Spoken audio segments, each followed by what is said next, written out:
جن اس قدر سخت نگرانی پر حیران تھے، وہ دیکھ رہے تھے کہ 2 سال سے سلیمان علیہ السلام نے حرکت تک نہیں کی، پلک تک نہیں جھپکی۔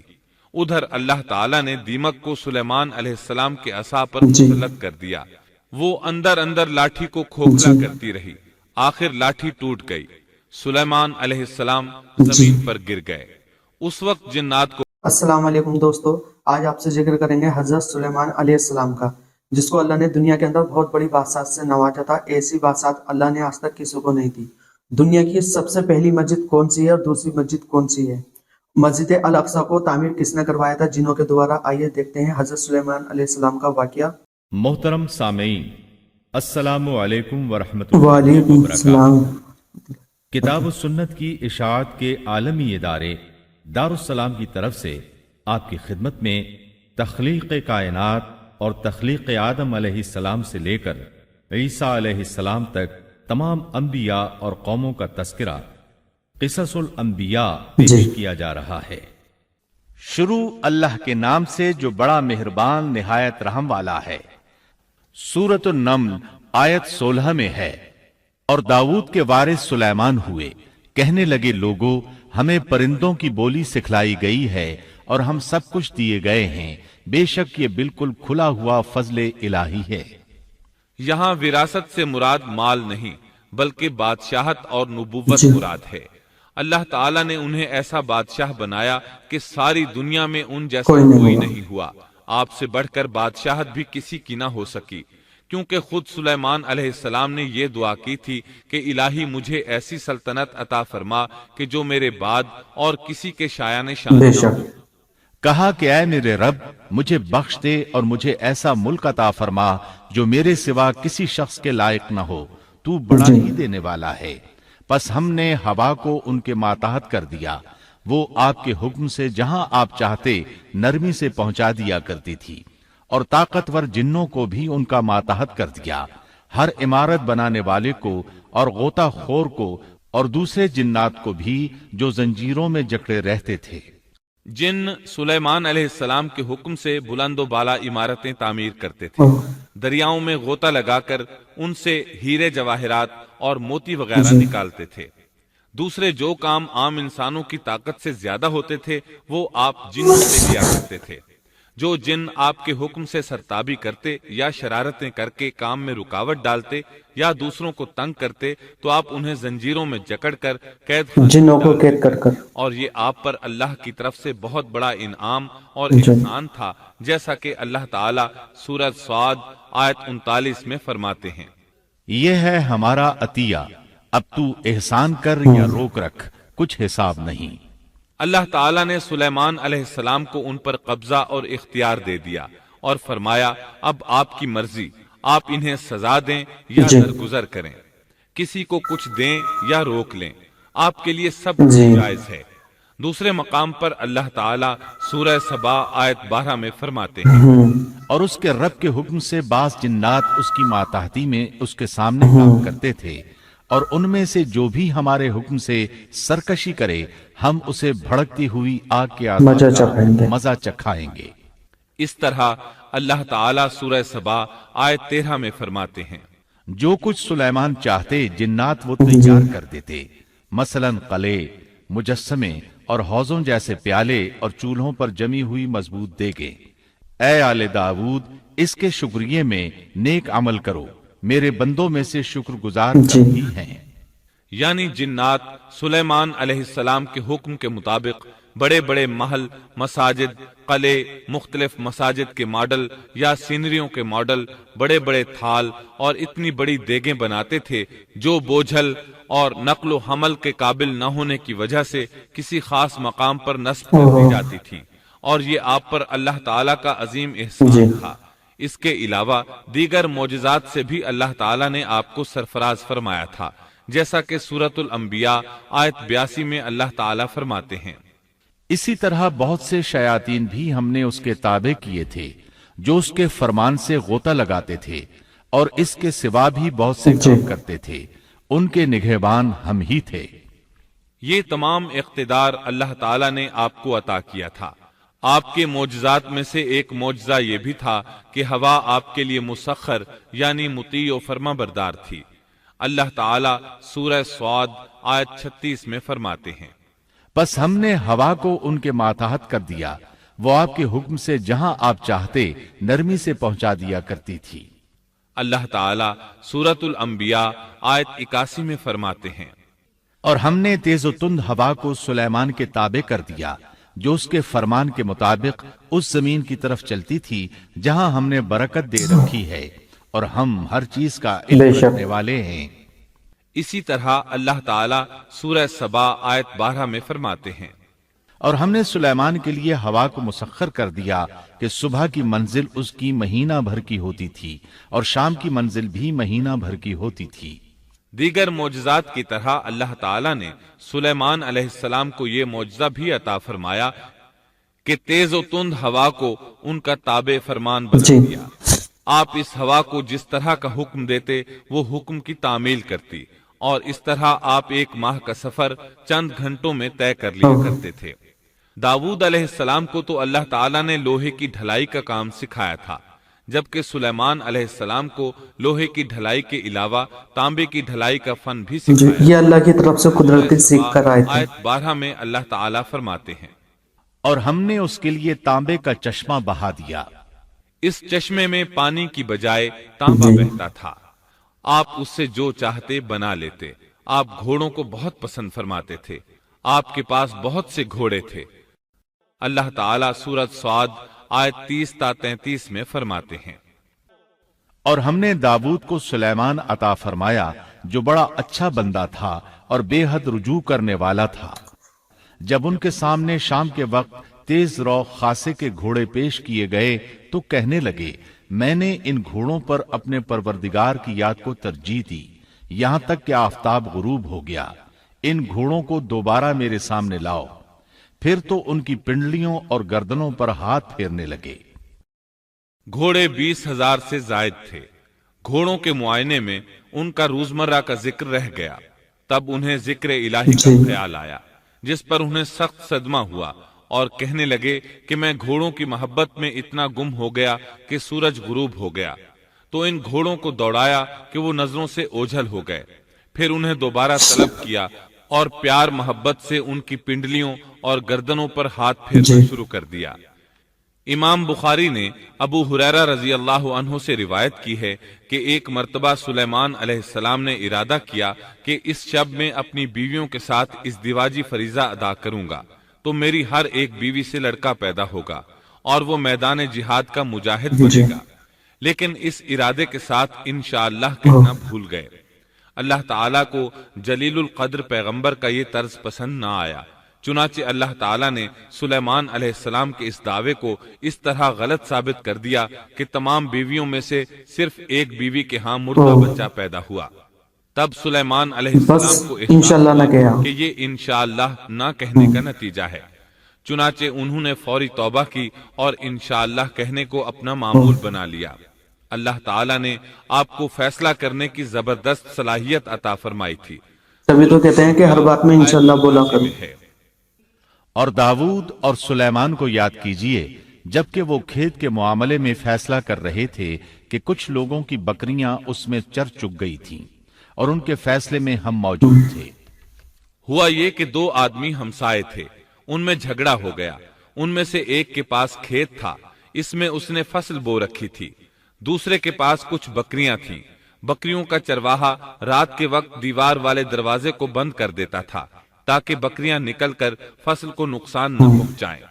ایک دن وہ دروازہ بند کرنا بھول گیا، بکریاں کھیت میں آ کر چرنے لگیں، فصل خراب ہو گئی۔ دونوں داؤد علیہ السلام کے پاس آئے، اپنا مقدمہ پیش کیا۔ داؤد علیہ السلام قاضی بھی تھے۔ اس وقت سلیمان علیہ السلام کہیں گئے ہوئے تھے۔ داؤد علیہ السلام مقدمہ سن کر کہنے لگے، یہ بکریوں والے کی سستی کا نتیجہ ہے، اس کا حل یہی ہے کہ وہ تیری بکریاں اپنی تحویل میں لے لے۔ دونوں فریق باہر نکلے تو سلیمان علیہ السلام سے ملاقات ہوئی۔ انہوں نے تفصیل سن کر فرمایا، میرے ساتھ آؤ۔ وہ انہیں داؤد علیہ السلام کے پاس لے آئے اور بولے، اس مقدمے کا اس سے بہتر فیصلہ یہ ہے کہ یہ بکریاں زمین والے کو دے دیں اور زمین بکریوں والے کو۔ جب بکریوں والا زمین کو پہلی حالت میں اگا دے گا تو آپ دونوں کی چیزیں انہیں لوٹا دیں۔ اس دوران کھیتی کا مالک بکریوں کے دودھ سے فائدہ حاصل کرتا رہے گا، یہ فیصلہ زیادہ بہتر ہے۔ اس سے بکریوں والا اپنی بکریوں سے بالکل محروم نہ ہوا اور کھیتی والے کا نقصان پورا ہو گیا۔ یہ فیصلہ آپ کو اللہ تعالیٰ نے سمجھایا تھا۔ اللہ تعالیٰ سورۃ الانبیاء آیت 89 میں فرماتے ہیں، ہم نے اس کا صحیح فیصلہ سلیمان کو سمجھا دیا، ہاں ہر ایک کو ہم نے علم و حکمت سے نوازا تھا۔ بخاری اور مسلم میں ایک حدیث ہے، اس میں اسی قسم کا ایک واقعہ بیان ہوا ہے کہ دو عورتیں اپنا مقدمہ داؤد علیہ السلام کے پاس لائیں۔ دونوں کو اللہ نے ایک ایک بچہ دے رکھا تھا۔ ایک بھیڑیے نے حملہ کر کے بڑی عمر والی کا بچہ چیر پھاڑ ڈالا۔ عورت چالاک تھی، اس نے چھوٹی عمر والی کا بچہ چھین لیا کہ یہ میرا بچہ ہے۔ داؤد علیہ السلام نے دیکھا بچہ بڑی عورت کے پاس ہے تو اس کے حق میں فیصلہ دے دیا۔ سلیمان علیہ السلام نے داؤد علیہ السلام سے اجازت چاہتے ہوئے کہا، کیا میں اس مقدمے کا فیصلہ کر سکتا ہوں؟ انہوں نے اجازت دے دی۔ سلیمان علیہ السلام نے عورت سے کہا، بچہ مجھے دے دو۔ بچہ ہاتھ میں لے کر انہوں نے تلوار نکالی اور دونوں عورتوں سے فرمایا، میں اس کے 2 ٹکڑے کر کے تم دونوں میں برابر برابر تقسیم کرنے لگا ہوں۔ یہ سن کر بڑی عورت بولی کہ ٹھیک ہے، جبکہ چھوٹی عورت مامتا کی وجہ سے چلا اٹھی کہ آپ اسے زندہ رہنے دیں اور اسے دے دیں۔ یہ سنتے ہی سلیمان علیہ السلام بول اٹھے، تو ہی اس کی ماں ہے، جس سے اپنے بچے کے ٹکڑے دیکھنا برداشت نہ ہو سکا۔ پھر کس طریقے سے دیا گیا، فیصلہ کیسے کیا گیا؟ سلیمان علیہ السلام کا ایک تیسرا واقعہ قرآن میں یوں ہے، سورۃ النمل آیت 17 اور 18 میں ہے، اور سلیمان کے سامنے ان کے تمام لشکر جنات، انسان اور پرندوں میں سے جمع کیے گئے، ہر قسم الگ الگ کھڑی کر دی گئی۔ جب وہ چیونٹیوں کے میدان میں پہنچے تو ایک چیونٹی نے کہا، اے چیونٹیوں، اپنے اپنے گھروں میں گھس جاؤ، ایسا نہ ہو کہ بے خبری میں سلیمان اور ان کا لشکر تمہیں روند ڈالے۔ ان تمام لشکروں کو اکٹھا کیا گیا تھا۔ اللہ تعالیٰ نے چیونٹی کی یہ بات سلیمان علیہ السلام کو سنوا دی۔ سورہ نمل آیت 19 میں ہے، اس کی اس بات پر سلیمان مسکرا کر ہنس پڑے اور دعا کرنے لگے کہ اے پروردگار، تو مجھے توفیق دے کہ میں تیری ان نعمتوں کا شکر بجا لاؤں جو تو نے مجھ پر انعام کی ہیں، اور میں ایسے نیک اعمال کرتا رہوں جن سے تو خوش رہے، اور مجھے اپنی رحمت سے نیک بندوں میں شامل فرما۔ آپ کا ایک واقعہ ملکہ بلقیس کے ساتھ پیش آیا۔ سورہ نمل آیت 20 تا 25 میں ہے، آپ نے پرندوں کی دیکھ بھال کی اور فرمانے لگے، کیا بات ہے کہ ہدہد نظر نہیں آ رہا؟ کیا وہ واقعی غیر حاضر ہے؟ یقیناً میں اسے سخت سزا دوں گا یا اسے ذبح کر ڈالوں گا، یا وہ میرے سامنے کوئی معقول وجہ بیان کرے۔ کچھ زیادہ دیر نہ گزری تھی کہ اس نے آ کر کہا، میں ایک ایسی خبر لایا ہوں کہ آپ کو اس کی خبر ہی نہیں، اور میں سبا کی ایک سچی خبر آپ کے پاس لایا ہوں۔ میں نے دیکھا ہے کہ ان کی بادشاہ ایک عورت ہے جسے ہر قسم کی چیز سے کچھ نہ کچھ دیا گیا ہے، اور اس کا تخت بھی بڑا عظیم ہے۔ میں نے اسے اور اس کی قوم کو اللہ تعالیٰ کو چھوڑ کر سورج کو سجدہ کرتے ہوئے پایا ہے۔ شیطان نے ان کے کام مزین کر کے انہیں دکھلا کر سیدھے راستے سے ہٹا دیا ہے، پس وہ ہدایت پر نہیں آتے کہ اسی اللہ کو سجدہ کریں جو آسمانوں اور زمینوں کی پوشیدہ چیزوں کو باہر نکالتا ہے، اور جو کچھ تم چھپاتے اور ظاہر کرتے ہو وہ سب کچھ جانتا ہے۔ ہدہد نے اللہ تعالیٰ کی یہ صفت اس لیے بیان کی کہ یہ اپنی حس کے ذریعے زمین میں پانی والے حصے کا پتہ چلا لیتا ہے۔ سلیمان علیہ السلام کو بھی یہی ہدہد بتایا کرتا تھا کہ پانی کہاں ہے، پھر آپ جنات کے ذریعے پانی نکلواتے تھے۔ یہ اطلاع سن کر سلیمان علیہ السلام حیران ہوئے۔ آپ نے ہدہد سے کہا، ہم ابھی تمہاری بات کی تصدیق کر لیتے ہیں۔ سورہ نمل آیت 27 اور 28 میں ہے، سلیمان نے کہا، اب ہم دیکھیں گے کہ تو نے سچ کہا ہے یا تو جھوٹا ہے۔ میرے اس خط کو لے جا کر انہیں دے دے، پھر ان کے پاس سے ہٹ آ اور دیکھ کہ وہ کیا جواب دیتے ہیں۔ آپ نے ایک خط لکھ کر اسے دیا۔ ہدہد وہ خط لے کر ملکہ بلقیس کے محل پہنچا۔ خط اس کے سامنے گرا کر خود دیوار پر جا بیٹھا۔ خط دیکھ کر ملکہ بلقیس نے کہا، وہ کہنے لگی، اے سردارو، میری طرف ایک باوقت خط ڈالا گیا ہے جو سلیمان کی طرف سے ہے، اور جو بخشش کرنے والے مہربان اللہ کے نام سے شروع ہے۔ یہ کہ تم میرے سامنے سرکشی نہ کرو اور مسلمان بن کر میرے پاس آ جاؤ۔ اس نے کہا اے میرے سردارو، تم میرے اس معاملے میں مجھے مشورہ دو، میں کسی امر کا قطعی فیصلہ جب تک تمہاری موجودگی اور رائے نہ ہو نہیں کیا کرتی۔ ان سب نے جواب دیا کہ ہم طاقت اور قوت والے، سخت لڑنے بھیڑنے والے ہیں، آگے آپ کو اختیار ہے، آپ خود ہی سوچ لیجئے کہ ہمیں آپ کیا حکم فرماتی ہیں۔ اس نے کہا کہ بادشاہ جب کسی بستی میں گھستے ہیں تو اسے اجاڑ دیتے ہیں اور وہاں کے باعزت لوگوں کو ذلیل کر دیتے ہیں، اور یہ لوگ بھی ایسا ہی کریں گے۔ میں انہیں ایک ہدیہ بھیجنے والی ہوں، پھر دیکھ لوں گی کہ قاصد کیا جواب لے کر لوٹتے ہیں۔ ملکہ بلقیس یہ اندازہ کرنا چاہتی تھی کہ سلیمان علیہ السلام کس قسم کے بادشاہ ہیں اور یہ کہ وہ ان کے خلاف لڑ سکیں گے یا نہیں۔ چنانچہ اس نے فلسطین کی طرف بے شمار تحائف روانہ کیے تاکہ لڑائی کی نوبت نہ آئے، لیکن جب یہ تحائف سلیمان علیہ السلام کے پاس پہنچے تو آپ غضبناک ہو گئے۔ بس جب قاصد سلیمان کے پاس پہنچا تو آپ نے فرمایا کیا تم مال سے مجھے مدد دینا چاہتے ہو؟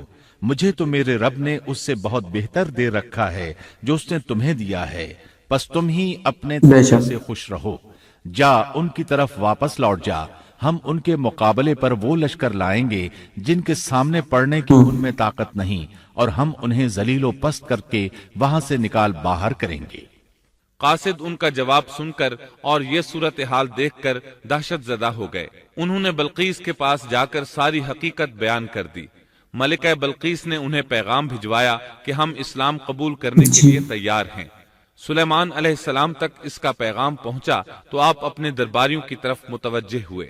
آپ نے فرمایا اے سردارو، تم میں سے کوئی ہے جو ان کے مسلمان ہو کر پہنچنے سے پہلے ہی اس کا تخت مجھے لا دے؟ ایک قوی ہیکل جن کہنے لگا آپ اپنی مجلس سے اٹھیں، اس سے پہلے میں اسے آپ کے پاس لا دیتا ہوں۔ یقین مانیے کہ میں اس پر قادر ہوں اور ہوں بھی امانت دار۔ جس کے پاس کتاب کا علم تھا وہ بول اٹھا کہ آپ پلک جھپکائیں، اس سے بھی پہلے میں اسے آپ کے پاس پہنچا سکتا ہوں۔ جب آپ نے اسے اپنے پاس موجود پایا تو فرمانے لگے یہی میرے رب کا فضل ہے تاکہ وہ مجھے آزمائے کہ میں شکر گزاری کرتا ہوں یا ناشکری۔ شکر گزار اپنے ہی نفع کے لیے شکر گزاری کرتا ہے، اور جو ناشکری کرے تو میرا پروردگار بے پرواہ اور کرم کرنے والا ہے۔ حکم دیا کہ اس کے تخت کی صورت بدل دو تاکہ معلوم ہو جائے کہ یہ راہ پا لیتی ہے یا ان میں سے ہوتی ہے جو راہ نہیں پاتے۔ تخت لانے والے آدمی کے متعلق جو یہ آیا ہے کہ اس کے پاس کتاب کا علم تھا، تو مفسرین کا اس کے بارے میں اختلاف ہے کہ وہ کون تھا۔ قرآن کریم کے الفاظ سے جو معلوم ہوتا ہے وہ اتنا ہی ہے کہ وہ کوئی انسان ہی تھا جس کے پاس کتاب الہی کا علم تھا۔ اللہ تعالیٰ نے کرامت اور اعجاز کے طور پر اسے یہ قدرت دے رکھی تھی کہ پلک جھپکتے وہ تخت لے آیا۔ پھر سلیمان علیہ السلام نے تخت میں تبدیلی کا حکم دیا۔ تخت میں تبدیلی کا حکم سن کر اس میں سے ہیرے جواہر نکال دیے گئے اور دوسری جگہوں پر لگا دیے گئے۔ سورہ نمل آیت 42 اور 43 میں ہے۔ پھر جب وہ آ گئی تو اس سے کہا گیا کہ ایسا ہی تیرا بھی تخت ہے۔ اس نے جواب دیا کہ یہ گویا وہی ہے، ہمیں اس سے پہلے ہی علم دے دیا گیا تھا اور ہم مسلمان تھے۔ اسے انہوں نے روک رکھا تھا کہ جن کی وہ اللہ کو چھوڑ کر پرستش کرتی رہی تھی، یقیناً وہ کافر لوگوں میں سے تھی۔ اب سلیمان علیہ السلام کی ملکہ بلقیس سے گفتگو شروع ہوئی۔ پھر وہ اسے تخت کے پاس لے آئے۔ اس سے پوچھا کیا تیرا تخت بھی اسی طرح کا ہے؟ اس نے بہت اچھا اور فصاحت سے بھرپور جواب دیا۔ اس نے نہ تو یہ کہا کہ ہاں، کیونکہ وہ تو اپنا تخت پیچھے سبا کے علاقے میں چھوڑ آئی تھی، یہاں کیسے آ سکتا تھا، نہ اس نے یہ کہا کہ نہ، کیونکہ یہ وہی محسوس ہو رہا تھا۔ البتہ اس میں قدر تبدیلی محسوس ہو رہی تھی۔ اس نے عجیب جملے میں جواب دیا کہ یہ وہی لگتا ہے۔ سلیمان علیہ السلام یہ جواب سن کر حیران ہوئے۔ اب آپ نے اسے اپنی سلطنت کا غلبہ دکھانے کے لیے ایسا منظر دکھایا جو کسی بشر نے آج تک نہیں دیکھا۔ چنانچہ آپ اسے ایک محل میں لے گئے۔ یہ مکمل طور پر شیشے کا تھا، اس سے دوسری طرف دیکھا جا سکتا تھا۔ فرش بھی شیشے کا تھا، شیشے کے نیچے پانی چھوڑا گیا تھا، پانی چلتا رہتا تھا۔ آپ اسے لیے اندر داخل ہوئے تو وہ بہت حیران ہوئی کہ محل میں پانی بہ رہا ہے۔ اس نے اپنا لباس کچھ اوپر کر لیا کہ بھیگ نہ جائے، اس نے اپنا پاؤں پانی پر رکھنا چاہا تو وہ شیشے پر پڑا، اور زیادہ حیران ہوئی اور شرمندہ بھی کہ دھوکا کھا گئی۔ اور یہ سب کچھ جنات کے ذریعے تیار کرایا گیا سورہ تھا۔ نمل آیت 44 میں اللہ تعالیٰ فرماتے ہیں، اس سے کہا گیا کہ محل میں چلی چلو، جسے دیکھ کر یہ سمجھ کر کہ یہ حوض ہے، اس نے اپنی پنڈلیاں کھول دی۔ سلیمان نے کہا یہ ایسا محل ہے جس میں نیچے بھی شیشے جڑے ہوئے ہیں۔ کہنے لگی میرے پروردگار، میں نے اپنی جان پر ظلم کیا، اب میں سلیمان کے ساتھ اللہ رب العالمین کی مطیع اور فرمانبردار بنتی ہوں۔ یہ عظیم سلطنت دیکھ کر وہ جان گئی کہ سلیمان علیہ السلام صرف بادشاہ ہی نہیں نبی بھی ہیں، چنانچہ اس نے فوراً ایمان قبول کر لیا۔ سلیمان علیہ السلام کا سب سے بڑا کارنامہ یہ ہے کہ آپ نے مسجد اقصی تعمیر کروائی۔ اس کی پہلی تعمیر یعقوب علیہ السلام نے کرائی تھی۔ صحیح حدیث میں ہے کہ رسول اللہ صلی اللہ علیہ وسلم سے پوچھا گیا زمین میں کون سی مسجد سب سے پہلے تعمیر کی گئی؟ آپ نے فرمایا مسجد حرام، یعنی مکہ معظمہ والی مسجد۔ پھر آپ سے پوچھا گیا کہ اس کے بعد کون سی مسجد زمین میں بنائی گئی؟ آپ نے جواب دیا مسجد اقصی۔ نمبر 2 پہ مسجد اقصی بنائی گئی تھی۔ قدس پر قبضہ جما لیا تو اس نے مسجد اقصی ڈھا دی، لیکن پھر سلیمان علیہ السلام کو اللہ تعالیٰ نے بادشاہ عطا کی تو انہوں نے ازسر نو تعمیر کا کام شروع کرایا۔ اس کے ساتھ ہی انہوں نے ہیکل سلیمانی بھی تعمیر کروایا۔ یہود آج تک اس کو مقدس سمجھتے ہیں۔ یہ مسجد اقصی کے بالکل قریب ہے۔ مسجد اقصی کی فضیلت میں بہت سی روایات ملتی ہیں، جیسا کہ رسول اللہ صلی اللہ علیہ وسلم کا ارشاد ہے، مسجد حرام میں ایک نماز کا ثواب 1,00,000 نمازوں کے برابر ہے، مسجد نبوی میں ایک نماز کا ثواب 1,000 نماز کے برابر ہے، اور مسجد اقصی میں 500 نمازوں کے برابر ثواب ملتا ہے۔ مسند احمد میں عبداللہ بن عمرو بن عاص رضی اللہ عنہما سے روایت ہے کہ رسول اللہ صلی اللہ علیہ وسلم نے فرمایا، جب سلیمان علیہ السلام نے بیت المقدس کو تعمیر کیا تو اللہ تعالیٰ سے 3 دعائیں مانگی، ان میں سے اللہ تعالیٰ نے 2 قبول فرمائیں اور ایک کے بارے میں ہم امید رکھتے ہیں کہ وہ ہمیں ملے گی۔ انہوں نے پہلا سوال یہ کیا کہ مجھے ایسی حکومت دے جو تیری حکومت کے موافق ہو، یعنی عدل و انصاف کی فراوانی ہو اور کسی پر ظلم و زیادتی نہ ہو۔ اللہ نے یہ دعا قبول فرمائی۔ دوسرا سوال یہ کیا مجھے ایسا ملک عطا فرما جو میرے سوا کسی شخص کے لائق نہ ہو۔ اللہ تعالیٰ نے یہ دعا بھی قبول فرما لی۔ تیسرا سوال یہ کیا کہ جو شخص بھی گھر سے نکلے اور وہ مسجد اقصی میں نماز پڑھنے کا ارادہ رکھتا ہو تو وہ اپنے گناہوں سے اس طرح نکل جائے جس طرح کے پیدائش کے دن تھا۔ اس تیسرے سوال کے متعلق رسول اللہ صلی اللہ علیہ وسلم نے فرمایا، امید ہے یہ دعا اللہ نے ہمارے لیے رکھ لی ہو۔ اللہ تعالیٰ نے انہیں اس قدر طاقت اور قدرت عطا فرمائی تھی، لیکن اس کے باوجود آپ بشر تھے اور موت ہر بشر کو پہنچ کر رہتی ہے۔ انسان جس قدر بھی قدرت حاصل کر لے، جتنا بھی غلبہ پالے، جتنی بھی عظمت حاصل کر لے، لیکن موت سے نہیں بچ سکتا۔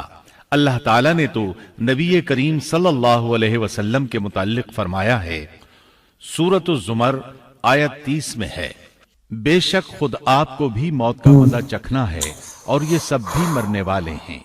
نبی کو بولا اللہ بے شک آپ بھی مرنے والے سلیمان علیہ السلام کی موت سے بھی لوگوں کو عبرت ہو اور نشانیاں ظاہر ہوں۔ دنیا کا سب سے بڑا سچ ہے موت برحق ہے، ہر کسی کو موت آنی یہ خیال کرتے تھے کہ جنات کو غیب کا علم ہے۔ اللہ تعالیٰ نے چاہا کہ لوگوں کو سلیمان علیہ السلام کی موت کے ذریعے بتائیں کہ جنات کو علم غیب نہیں ہے۔ ایک دن سلیمان علیہ السلام نے جنات کو سختی کے ساتھ مسخر کیا اور وہ آپ کے سامنے کام کرنے لگے۔ آپ ان کی نگرانی کرتے رہتے۔ جنات کے دلوں میں آپ کا بہت خوف تھا۔ آپ انہیں سستی کرنے پر سخت سزا دیتے تھے۔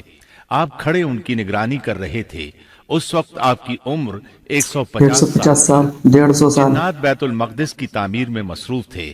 ایسے میں آپ نے اپنا عصا پکڑا اور اس پر اپنی ہتھیلیاں ٹکا دی، پھر ہتھیلیوں پر اپنا سر رکھ دیا۔ اس طرح ان کی نگرانی کرتے رہے۔ اسی حالت میں اللہ تعالیٰ نے آپ کی روح قبض کر لی، تاہم آپ کی آنکھیں کھلی رہیں۔ ادھر جن مسلسل کام میں لگے رہے۔ وہ یہی خیال کرتے رہے کہ سلیمان زندہ ہے، دیکھ رہے ہیں اور انہیں دیکھ رہے ہیں۔ آپ کا خلیفہ آیا تو وہ جان گیا آپ جی انتقال کر گئے ہیں، لیکن اس نے بھی جنات پر یہ بات ظاہر نہ کی۔ اس طرح 2 سال گزر اچھا گئے۔ جن اس قدر سخت نگرانی پر حیران تھے، وہ دیکھ رہے تھے کہ 2 سال سے سلیمان علیہ السلام نے حرکت تک نہیں کی، پلک تک نہیں جھپکی۔ ادھر اللہ تعالیٰ نے دیمک کو سلیمان علیہ السلام کے عصا پر جی مسلط کر دیا۔ وہ اندر اندر لاٹھی کو کھوکھلا جی کرتی رہی، آخر لاٹھی ٹوٹ گئی، سلیمان علیہ السلام جی زمین پر گر گئے۔ اس وقت جنات کو پتا چلا کہ انہیں فوت ہوئے تو عرصہ دراز ہو چکا ہے۔ تب انسانوں کو بھی معلوم ہو گیا کہ جنات کو غیب کا بے شک علم نہیں ہے۔ اللہ تعالیٰ سورہ سبا آیت 14 میں فرماتے ہیں، پھر جب ہم نے ان پر موت کا حکم بھیج دیا تو ان کی خبر جنات کو کسی نے نہ دی سوائے گھڑ کے کیڑے کے جو ان کے عصا کو کھا رہا تھا۔ پس جب سلیمان گر پڑے تو اس وقت جنات نے جان لیا کہ اگر وہ غیب دان ہوتے تو اس ذلت کے عذاب میں جی مبتلا نہ رہتے۔ اس طرح اللہ تعالیٰ نے لوگوں کو مطلع کر دیا کہ جنات جی بھی مخلوق ہیں، جی غیب دان نہیں۔ اللہ تعالیٰ ہی جی ان بے پر شک قادر ہے۔ اور اسی کے ساتھ سلیمان علیہ السلام کا قصہ اپنے جی اختتام کو پہنچا۔ یعنی کہ جناتوں کو بھی علم غیب نہیں تھا۔ السلام علیکم، ملتے ہیں اگلی ویڈیو میں۔ اللہ حافظ۔ Thanks for watching.